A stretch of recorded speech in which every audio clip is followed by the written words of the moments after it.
It's time for a Jeep Momma quick tip. But first, a quick tip for this video.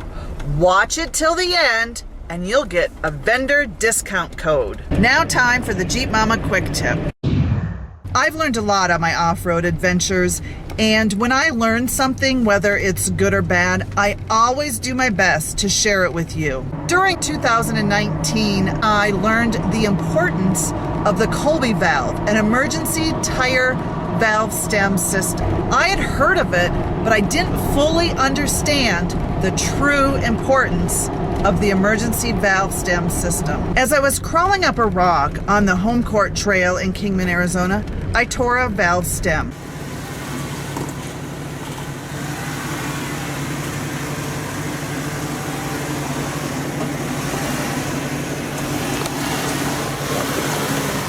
Easy. Whoa. My tire went flat and I popped a bead. My Jeep was in a really precarious position on the rocks, which made for a dangerous tire change. No, it rolled. I mean, she had a good bite on it. Tractions will pull it off. There we go. Luckily, a fellow Jeeper on the trail had an emergency Colby valve stem. It was simple and easy to install. Simply, you just took the old valve stem out and screwed in the Colby emergency valve stem, aired up, and I was good to go. I've torn 3 valve stems over the years, and paying close attention to the tire placement is so important to saving those valve stems. So, quick tip number 1. Take your side mirrors and angle them down so you can watch your rear tires and the placement of them, and so you're not rubbing up against those rocks. Tip number 2.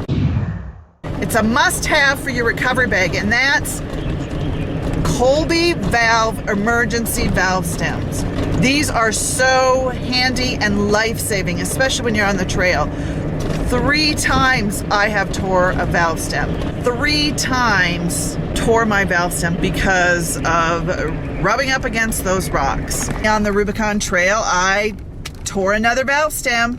I didn't notice it until I got back to Colorado because it was a slow leak. I replaced that valve stem with a Colby valve permanent valve. Again, it was super easy to replace. You just take out the old valve stem and screw in the permanent valve. You just need to be careful not to over tighten, as you don't want to tear the gasket. The valve stem should be snug, not rocking back and forth. When tightening it with a socket wrench, be careful not to tighten it until you can't tighten it anymore, because that means you've gone too far. But now I'm thinking maybe I should have used those ultimate valve stems because they're extra short. That tip I told you about at the beginning of the video, the discount code, if you go to colbyvalve.com and type in Jeep Momma all caps, you can get a 10% discount. Those emergency Colby valves are a must-have in your recovery kit. So go over to colbyvalve.com, put in the code Jeep Momma, M-O-M-M-A, all caps, and you'll get a 10% discount. Don't forget to subscribe, like, and share.